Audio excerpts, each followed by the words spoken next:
The harvest festival was in full swing when the sky tore open. Maya Chen was helping her younger brother hang paper lanterns when the first ship appeared. It was massive, blotting out the afternoon sun like a metal moon. The music stopped. Everyone in the village square looked up, shielding their eyes against the sudden shadow. Maya's father stepped forward, raising his hand in greeting. He was the village elder, always the first to welcome strangers. But these strangers did not come in peace. The first beam of light came down without warning. It struck the town hall and the building simply ceased to exist. The explosion knocked Maya off her feet. Her ears rang. Smoke and dust filled the air. She tried to stand, but another blast hit the medical center. Then the school. Then the homes on the eastern side of the village. People were running everywhere, screaming, crying, burning. Maya saw her mother trying to reach the younger children near the fountain. She saw the second beam hit. Her mother was there one moment, gone the next. Just ash and a crater in the ground. Her father grabbed her arm, shouting something she could not hear. He pushed her toward the old root cellar behind their house. Maya's brother was already running that way. They were almost there when the third blast struck their home directly. The force threw Maya forward into the cellar entrance. She tumbled down the wooden stairs into darkness. Above her, the door slammed shut, buried under burning debris. Maya did not know how long she stayed in that cellar. Hours, maybe a full day. She heard more explosions, felt the earth shake. She called out for her father, her brother, anyone. Only silence answered. Eventually, she pushed against the door. It would not budge. She pushed harder, again and again, until her shoulders ached and her hands bled. Finally, with one desperate shove, the door gave way. Daylight poured in, gray and hazy. The world above was dead. Maya climbed out into a landscape of ash and twisted metal. Her village was gone. Every building had been reduced to rubble. Bodies lay everywhere, too many to count, burned beyond recognition. The air smelled like fire and death. Maya walked through the ruins, calling names, finding no one alive. Her family was gone. Her friends were gone. Everything was gone. Then she heard the sound of engines.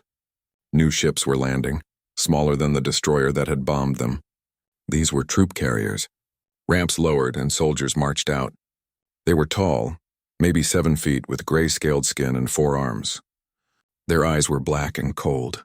They wore armor that gleamed purple in the smoky light. Maya hid behind a collapsed wall, watching. The soldiers spread out, scanning the ruins with handheld devices.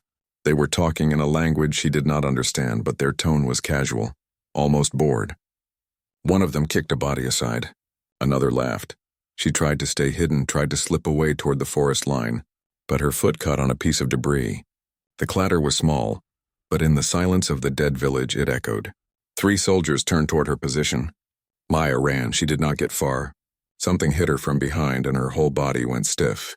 She fell hard, unable to move her arms or legs. The soldiers walked over slowly, in no hurry.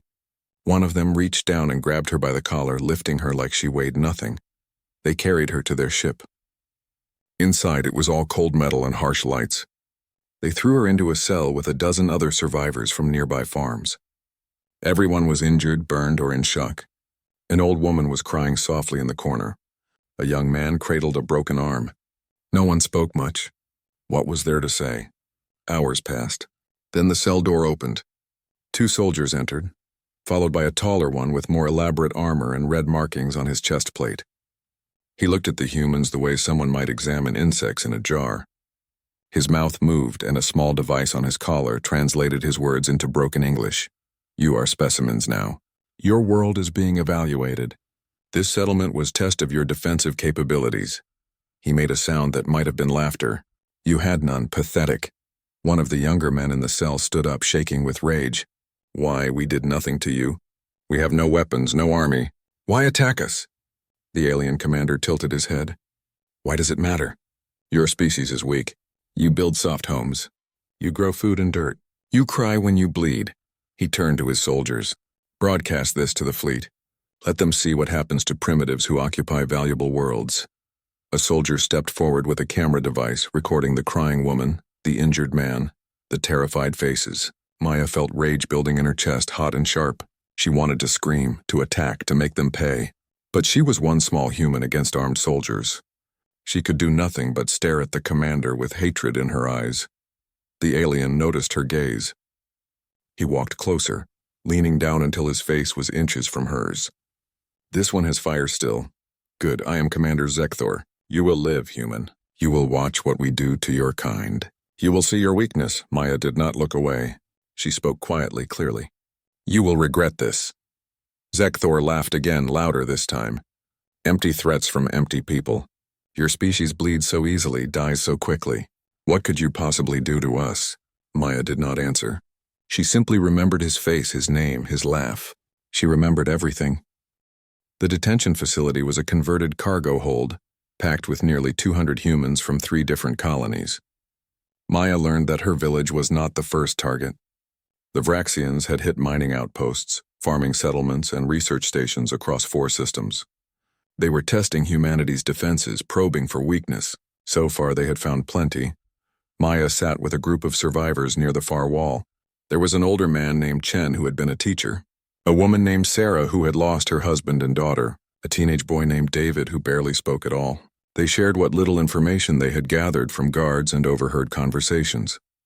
They think we are scattered, Chen explained quietly. Separate colonies with no central government, no real military. They believe we cannot organize a response, can we? Sarah asked, her voice hollow. I have never even seen a human warship. We are farmers, miners, scientists, not soldiers. Maya clenched her fists. There must be something. Earth must have defenses. We came from somewhere, built ships, crossed space. We are not helpless. Even if Earth has ships, Chen said, it would take weeks for them to arrive. By then, the Vraxians could destroy every colony we have. But help was already coming, though none of them knew it yet. On Earth, in the underground chambers of United Command, the Security Council was watching the same footage that Zekthor had broadcast. The destruction of Maya's village played on massive screens. The mocking words of the Vraxian commander echoed through the chamber. Silence fell when the video ended. Admiral Zhao was the first to speak. His voice was quiet, controlled, but everyone in the room could hear the rage beneath it. The girl at the end. Maya Chen, she is my goddaughter. Her father was my closest friend. The Secretary General looked at him. I am sorry, Admiral, but we must put aside personal feelings and think strategically. The Vraxian Confederation is larger than us, more established. If we respond with force, we could trigger a war we cannot win. Cannot win? Zhao stood slowly. Or choose not to win. We have been hiding what we are for 2 generations. Playing nice with the galaxy. Pretending we are peaceful explorers who left their violent past behind. He slammed his hand on the table, but we never forgot how to fight. We just locked the weapons away and hoped we would never need them again. Another council member, a woman named Director Santos, spoke up. You are talking about the Pandora protocols. Those weapons were sealed for good reason. We almost destroyed ourselves with them. The kinetic planet crackers, the viral weapons, the antimatter warheads. We swore we would never use them again. That was before aliens bombed our civilians and laughed about it, Zhao said coldly. We showed restraint because we were fighting ourselves. But these creatures attacked our children. They think we are weak because we choose not to show our teeth. He looked around the table. I say we remind the galaxy why humanity locked those weapons away in the first place. The debate raged for hours. Some argued for diplomacy, for appealing to the Galactic Council. Others pointed out that the Council had never recognized humanity's territorial claims anyway. Some wanted limited military response. Others wanted overwhelming force. In the end, they voted 13-4. The Pandora protocols would be opened. Back in the detention facility, Maya was planning something much smaller but no less desperate. The guards had grown lazy, confident that the humans were too scared to resist. They left only 2 soldiers on duty during the sleep cycle, and those 2 often gathered near the entrance to talk. Maya had been watching, learning their patterns. She had convinced a few others to help. They would need weapons. Chen suggested using pieces of the broken bed frames, sharpened against the floor. Sarah found a way to loosen some of the wall panels, creating clubs. David, despite his silence, turned out to be good at making simple tools. Even if we escape this room, Sarah whispered. Where do we go? We are on their ship. We find the communications array, Maya said. We send our location to anyone who can hear. Earth, the colonies, anyone. Then they know where to find us, where to find the Vraxian fleet. That is suicide, Chen said flatly. Maybe, Maya agreed. But dying while fighting is better than dying in a cage. She thought of her mother, her father, her little brother. She thought of Commander Zekthor's laughter. The rage that had been building inside her since the bombing was like a fire now, burning away her fear. They waited 3 more days, watching, preparing. On the 3rd night during the sleep cycle, they made their move. Maya approached the entrance, pretending to be sick. When one guard came close to investigate, Chen struck him from behind with a metal bar. The guard went down hard. The second guard reached for his weapon, but Sarah and 2 others rushed him. It was brutal, desperate, silent. When both guards were down, Maya took one of their weapons. She did not know how to use it properly, but she understood the basic concept. Point and activate. The device hummed in her hands. "Everyone who wants to come, follow me," she said. Everyone else hide the bodies and pretend nothing happened. 15 people chose to follow her. They moved through the ship's corridors, staying in the shadows. Maya had no idea where the communications array was, but she followed the signs and guessed. Twice they had to hide when patrols passed. Once they were almost spotted, but David created a distraction, throwing a piece of metal down a side corridor. Finally, they found what looked like a control room. Maya forced the door open with the stolen weapon, and they rushed inside. The Vraxian technician inside barely had time to turn around before Maya shot him. The weapon's energy blast was loud, and alarms immediately started blaring throughout the ship. "We have maybe 2 minutes," Chen said, moving to the control panel. "I cannot read this language." "Just broadcast everything," Maya said. "Send it all. Location, ship specifications, anything. Every frequency." Chen's fingers flew over the alien controls, pushing buttons, hoping something worked. Finally, a screen lit up with what looked like a transmission indicator. Outside the room, they could hear boots pounding on metal floors. Lots of boots. The Vraxians were coming. Maya stood by the door, weapon raised. "It has been an honor," she said to the others. But before the Vraxians could reach them, something else happened. The entire ship shook violently. Lights flickered. An explosion somewhere below sent vibrations through the floor. Then another explosion and another. Chen looked at a display screen, eyes wide. Ships, dozens of ships. They are human ships. Maya allowed herself a small, cold smile. Earth got our message. Or maybe they were already coming. Either way, the galaxy is about to learn something important about humanity. The door burst open, but instead of Vraxians, human marines in heavy armor poured through. The lead marine saw Maya holding the alien weapon, saw the dead technician, saw the broadcast equipment. "You the ones who sent that transmission?" he asked. "Yes," Maya said. The marine nodded with respect. "Good work. Now let us finish what we started. Command's orders are clear. No mercy for those who strike first." Maya and the others were escorted to an evacuation shuttle. As they left the Vraxian ship, Maya looked out the window. She could see human vessels engaging the alien fleet. The ships moved fast, faster than seemed possible. They were not running. They were hunting. The sleeping giant had awakened, and it was very, very angry. The Vraxian High Command watched their fleet displays with confusion that slowly turned to alarm. The human ships should not have been able to move like that. They were pulling maneuvers that would crush most species under the gravitational force. Yet the human vessels seemed to dance through space with impossible agility. Fleet Commander Calrex studied the battle data. "Their pilots should be dead. Those acceleration patterns would turn our soldiers into liquid. How are they surviving?" His tactical officer checked the readings again. "The data is correct, Commander. They are sustaining forces that would kill our crew 3 times over. It appears humans can withstand much higher gravity than we estimated. Then our intelligence was wrong about everything," Calrex said quietly. "Alert all ships. Full defensive posture. This will not be the easy victory we were promised." But it was already too late. The human fleet had split into strike groups, each one moving with coordinated precision. They were not fighting like frightened colonists. They were fighting like a species that had perfected warfare over thousands of years. Maya watched the battle from the observation deck of the human carrier, Retribution. She stood next to Admiral Zhao, who had personally overseen her rescue.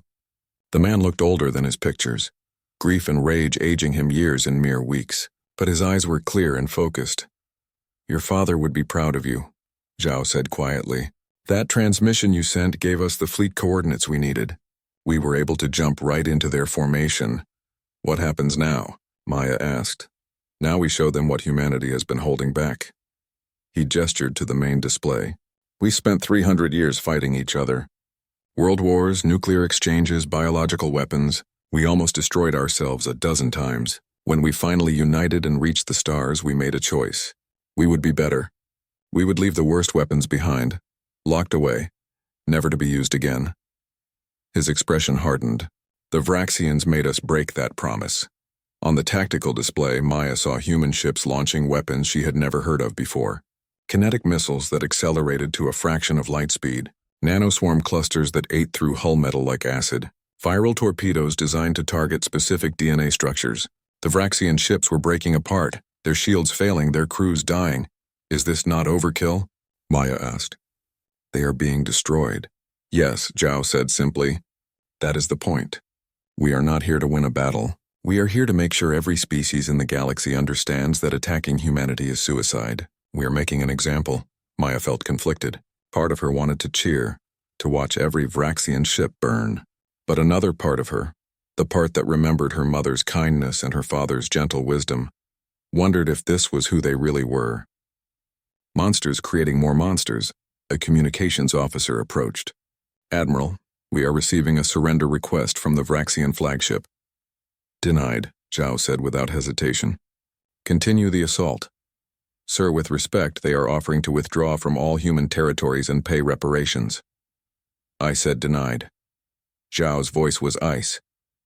They laughed when they bombed civilians. They broadcasted it for entertainment. They thought we were weak, helpless, primitive. Now they will learn that mercy is a choice we make, not a weakness they can exploit. The battle continued for 3 more hours. When it ended, the Vraxian fleet was in ruins. 70 ships destroyed, 20 more crippled beyond repair, thousands of Vraxian soldiers dead or captured. The human fleet had lost 5 ships and taken moderate damage to several others. The disparity was shocking. Maya was assigned temporary quarters on the Retribution. She lay in bed that night, unable to sleep, replaying the battle in her mind. She had wanted revenge, had dreamed of making the Vraxians pay, but seeing it happen, seeing the scale of destruction, left her feeling empty rather than satisfied. The next morning, she was summoned to Zhao's office. The admiral looked tired but focused. I am assigning you to military service, he said. You have proven yourself capable under pressure. We need people like you. I am not a soldier, Maya said.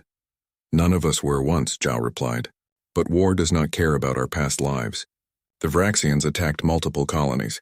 This fleet was just the beginning. There are more out there, and we need to send them all the same message. What message is that? That humanity is not prey. We are the apex predator this galaxy forgot to fear. Maya accepted the assignment. What else could she do? Her old life was ash. Her family was dead. All that remained was forward motion, and the cold satisfaction of watching the guilty suffer. She trained for 3 weeks, learning basic combat, weapons handling, and ship operations. The military fast-tracked refugees like her, people who had lost everything and had nothing left to lose. They were the most motivated soldiers, fueled by grief and rage. Maya was assigned to the assault team targeting the Vraxian shipyard, where the attack on her village had been planned. Intelligence had identified the facility through captured data. The shipyard orbited a moon in Vraxian core territory. Taking it would be a statement that nowhere was safe for those who attacked humanity.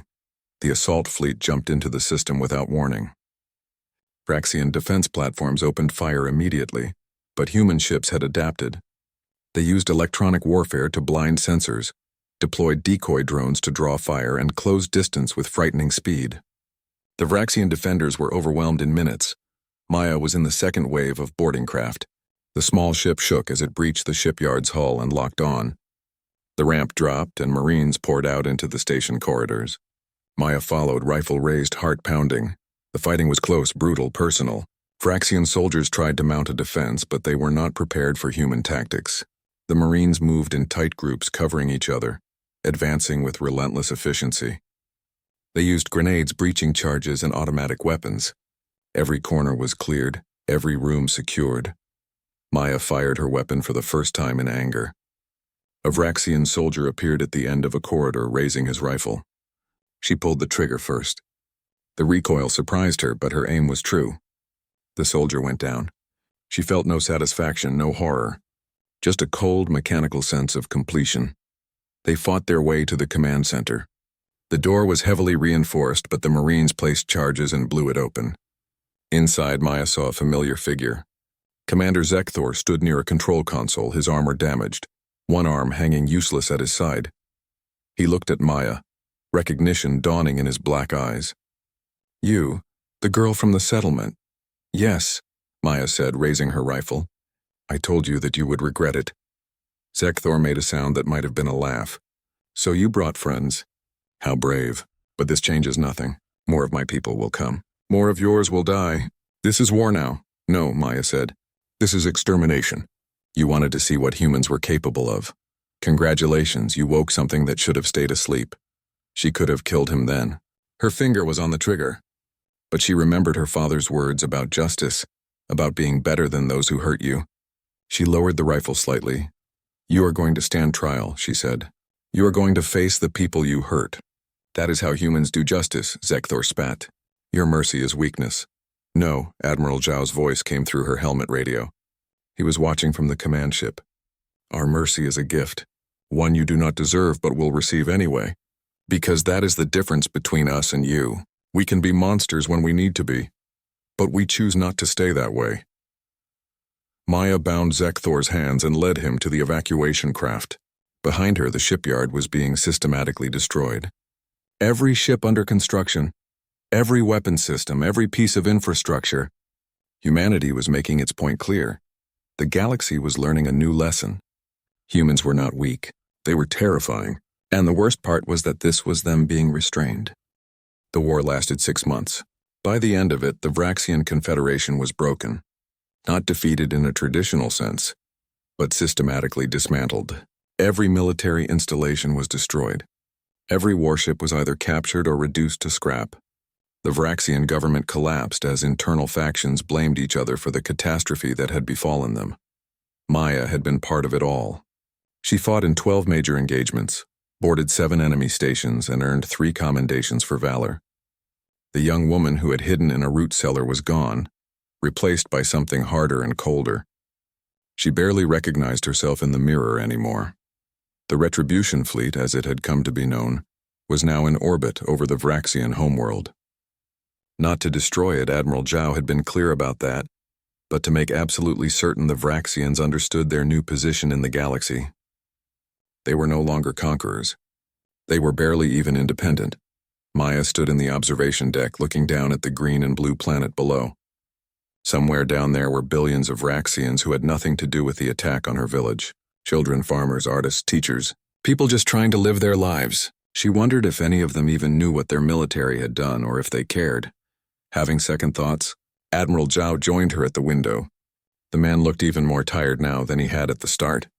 Command was a heavy burden, especially when it involved so much death. "I achieved what I wanted," Maya said slowly. "Revenge, justice, whatever we are calling it. But I do not feel better. My family is still dead. My home is still ash. Nothing we did brought them back." "No," Zhao agreed. "It never does. Revenge is not about healing. It is about making sure the guilty pay. Sometimes that is enough. Sometimes it has to be enough." "Do you think we went too far?" Maya asked. Zhao considered the question carefully. "I think we did what we needed to do. The Vraxians attacked us because they thought we were weak. They thought we would fold, scatter, disappear. We proved them wrong so thoroughly that no species in the galaxy will ever make that mistake again. Was it excessive? Maybe. But now humanity is safe. Our colonies will not be attacked. Our civilians will not be bombed. That is worth something." A communications officer approached. "Admiral, the Galactic Council is requesting an emergency session. They want a human representative to attend. Tell them I will send Ambassador Chen." Zhao looked at Maya. "That would be you, by the way. I am promoting you. You are no longer just a soldier. You are the face of humanity's response to aggression." Maya blinked. "I am not qualified to be an ambassador. I am barely qualified to be a soldier." "You are perfect," Zhao said. "You are someone who lost everything and fought back. You represent what we are and what we can become. The galaxy needs to see that." 3 days later, Maya found herself on a shuttle heading to the council station. It was a massive ring-shaped structure that orbited a neutral star, serving as the meeting place for dozens of alien species. She had never been there before, never imagined she would be important enough to attend. The council chamber was overwhelming. Representatives from 40 different species sat in tiered seating, all of them watching as Maya entered. She wore her military uniform, decorated with the medals she had earned. She walked to the center platform, feeling their eyes on her, judging her. The council speaker, a tall insectoid creature named Ziktar, addressed her first. "Human, we have called you here to discuss the excessive force your species has employed against the Vraxian Confederation. While we acknowledge that the Vraxians initiated hostilities, your response has been disproportionate and concerning to many council members." Maya looked around the chamber. Many of the aliens looked nervous, even frightened. They had watched humanity's military capabilities unfold over 6 months, and it had changed their perception entirely. Humans were no longer the peaceful newcomers begging for acceptance. They were something to be feared. Disproportionate, Maya repeated the word slowly. The Vraxians bombed civilian settlements.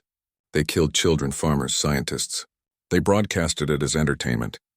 They laughed about how easily we died. Her voice was steady but cold. "And you want to lecture us about proportionality?" A reptilian delegate from the Salkar Dominion spoke up. "We understand your anger, but you have destabilized an entire region. The Vraxian government has collapsed. Their economy is in ruins. Millions of their civilians are suffering." "Good," Maya said flatly. The word echoed in the chamber. Several delegates gasped. "Let them suffer. Let them remember what happens when you attack humanity. Let every species in this galaxy look at the Vraxians and think twice before they consider us easy prey. This is exactly what concerns us," Ziktar said. "Your species has revealed weapons we did not know existed. Your military doctrine is aggressive, ruthless, effective. Many council members fear you will not stop with the Vraxians." "Then do not give us a reason to start with you," Maya said. She was surprised by her own boldness, but she was too tired and too angry to care about diplomacy. Humanity did not want this war. We wanted to farm our colonies, explore new worlds, and live in peace. The Vraxians took that from us. They started this. We finished it. A mammalian delegate from the Kelmar Union spoke more softly. "What guarantee do we have that humanity will not become the new aggressor? Your weapons are terrifying. Your soldiers are relentless. How do we know you will stop?" Maya was quiet for a moment. She thought about her village, her family, the memorial garden that would be built on the ashes. She thought about Commander Zekthor, now in prison awaiting trial. She thought about all the Vraxian soldiers she had killed, all the ships she had helped destroy. "You have no guarantee," she said finally. "Just like we had no guarantee that exploring the galaxy would be safe. We took a risk by leaving Earth. The Vraxians punished us for that risk. Now they pay the price." She looked directly at Ziktar. "But here is what I can tell you. Humanity remembers. We remember every kindness and every cruelty.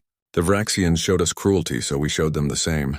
If other species choose differently, if they treat us with respect and fairness, they will find us to be loyal friends and valuable allies. The choice is yours." The chamber was silent.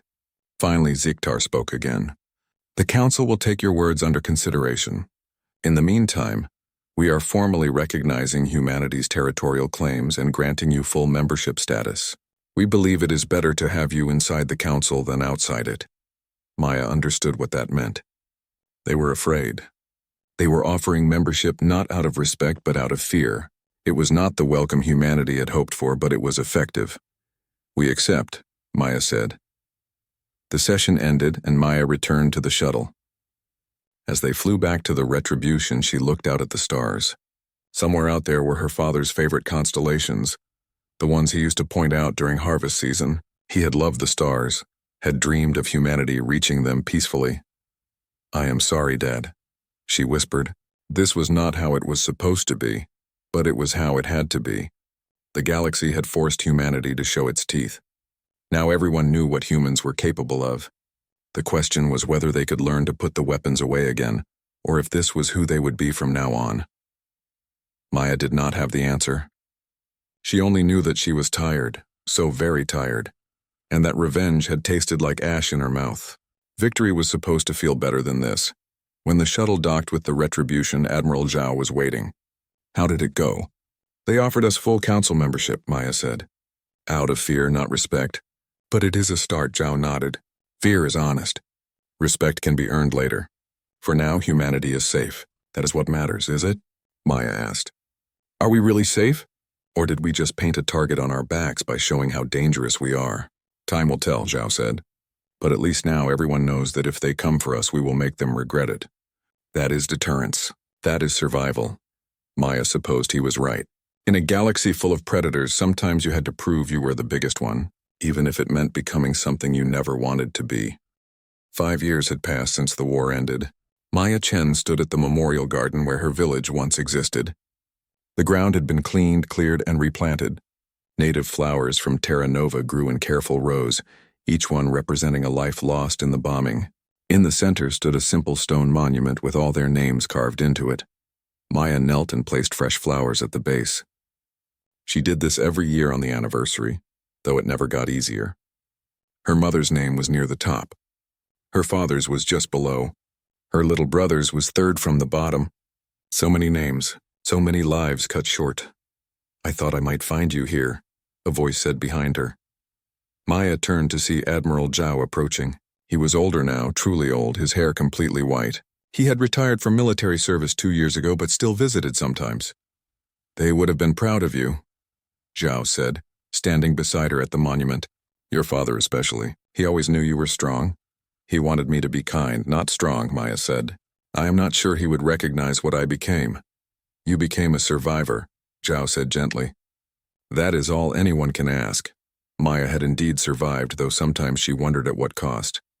After the war, she had stayed in service for 3 more years, helping to enforce the peace treaty and ensuring the Vraxian successor governments stayed demilitarized. She had been good at her job, efficient and thorough, perhaps too thorough. She had earned a reputation as someone who did not forgive easily. Eventually, she had accepted a different role. Ambassador to the Galactic Council, permanent human representative. It was less about fighting and more about preventing future fights. She was good at that too, though in a different way.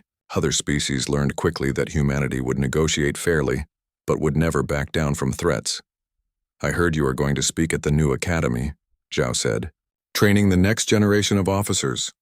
Someone has to teach them, Maya said. Someone who remembers why we fought, and why we must be careful not to become what we defeated. She had spent the last year developing a training program for both human and alien cadets. It was controversial, allowing non-humans into human military academies, but Maya believed it was necessary. If the galaxy was going to avoid another war, they needed to understand each other better. That meant learning together, training together, seeing each other as people rather than threats. The next day, Maya traveled to Earth for the first time since the war. The planet was beautiful from orbit, blue and green and alive. She had spent most of her life on colonies far from humanity's homeworld. Being here felt strange, like visiting a place from a history book. The academy was located in what used to be called Switzerland, high in the mountains. The facility was impressive, built specifically to house the joint training program. Human cadets trained alongside Kelmar, Salkar, and even a few Vraxian volunteers. The presence of Vraxians had been the most controversial part, but Maya had insisted. If the species that attacked them could learn to work with humans, anyone could. She stood before a class of 200 cadets, roughly split between humans and various alien species. They were all young, younger than she had been when her village burned. They looked at her with respect and curiosity, aware of her history but not truly understanding it. My name is Ambassador Maya Chen, she began. Before I was an ambassador, I was a soldier. Before I was a soldier, I was a farmer's daughter in a small village. That village was destroyed by an alien species that thought humanity was weak. They learned differently. She walked along the front row, making eye contact with several cadets. You are here because we want to prevent another war. But I will not lie to you. War is always possible. There will always be someone who mistakes kindness for weakness, who thinks they can take what is not theirs without consequence. The question is not whether conflict will come. The question is how you respond to it. A human cadet raised her hand. Ambassador, some people say we went too far in the war, that we became as bad as the Vraxians. What do you say to that? Maya was quiet for a moment. It was a question she had asked herself many times. I say that war brings out the worst in everyone. We showed capabilities that frightened the galaxy. We used weapons we swore we would never use again. We killed many people, some of whom deserved it and some who were just following orders. Did we go too far? Maybe, but we survived. And sometimes survival requires doing things that haunt you later. A Vraxian cadet, easily identifiable by his gray-scaled skin, spoke up nervously. What do you think when you see us here? Do you hate us? Maya looked at the young Vraxian. He was barely an adult, probably was not even born when the war happened. I do not hate you, she said honestly. I hated the soldiers who laughed while my family died. I hated the commanders who ordered attacks on civilians. But you are not them. You are someone trying to build a better future. That is worth respecting. She continued the lecture explaining human military doctrine, the importance of restraint and the difference between strength and cruelty. The cadets listened intently, taking notes, asking questions. By the end, Maya felt cautiously optimistic. Maybe this would work. Maybe the next generation would be better than hers. After the lecture, Maya had one more appointment. The high-security prison outside Geneva, where war criminals were held. She had not visited in 3 years, but something had compelled her to come back one more time. Commander Zekthor was kept in a cell designed for Vraxian physiology. He looked older now, smaller somehow. Prison had diminished him. When the guard brought him to the visiting room, his forearms were shackled and he moved slowly. He sat down across from Maya, separated by transparent barriers. For a long moment, neither spoke. Why are you here? Zekthor finally asked. His translator device was older, his words more halting. I do not know, Maya admitted. Maybe to see if I still feel the rage I felt before? Maybe to understand why you did what you did. I was following orders, Zekthor said. It was the same defense he had given at his trial. My superiors believed humanity needed to be shown our dominance. It was supposed to be a quick demonstration, not a war. You laughed, Maya said quietly. When you captured us, when you showed us the footage of my village burning, you laughed. That was not following orders. That was enjoyment. Zekthor looked away. I was a different person then. Arrogant, cruel. I believed my species was superior, that you were primitives who deserved to be subjugated. He looked back at her. Your people taught me differently. They taught the entire galaxy differently. Are all humans like you? He asked suddenly. Capable of such terrible violence? Maya considered the question. Yes, she said finally. We are all capable of it. That is what makes restraint so important. We choose not to be monsters most of the time. But when someone forces us to become monsters, we are very good at it. That is the lesson your species learned. And now? Zekthor asked. What happens to us, to me? You spend the rest of your life here, Maya said, paying for what you did. As for your species, they are rebuilding. We are helping them, actually. Sending aid, advisors, trade opportunities. Because the war is over, and we meant what we said about choosing to be better. She stood to leave. Zekthor called after her. Do you forgive me? Maya stopped at the door. No, she said without turning around. I will never forgive you. But I do not have to hate you either. I can let you be a reminder of what happens when species underestimate each other. That is more useful than hatred. She left the prison and returned to the transport shuttle. As it lifted off, carrying her back to the spaceport, Maya looked out at the Earth below. It was beautiful, this homeworld of humanity. So much history, so much pain, so much hope. They had almost destroyed it multiple times, but they had also learned, adapted, and grown. Maybe that was humanity's real strength. Not their weapons or their endurance or their capacity for violence. Maybe it was their ability to learn from mistakes, to choose mercy after proving they could choose otherwise, to build bridges after burning them down. The galaxy had learned that attacking humanity was suicidal. Now maybe they could learn the second lesson, that working with humanity was beneficial. Maya thought of her village one last time. The memorial garden with all those names. Her family would never see the peace that had been built on their ashes. But maybe their grandchildren would. Maybe the young cadets at the academy would inherit a galaxy where such tragedies were impossible. It was not the future her father had dreamed of. But it was better than the alternative. As the shuttle climbed toward orbit, Maya whispered a final goodbye to the dead. I did what I had to do. I hope that is enough. I hope you understand. The stars waited above, full of possibility and danger in equal measure. Humanity had claimed its place among them, not through diplomacy or exploration, but through blood and fire. Now they had to prove they deserved to stay. Maya was tired, but she was also determined. The war had made her hard, but it had not broken her. And as long as people like her remained, People who remembered both the cost of violence and the value of peace. Maybe humanity would find its way. The shuttle reached orbit. Below Earth shone like a jewel. Above, the stars beckoned, and somewhere in between, humanity continued its journey, forever balancing on the knife's edge between civilization and savagery, always choosing to be better while never forgetting how to be worse. It was the only way to survive in a galaxy that respected strength above all else.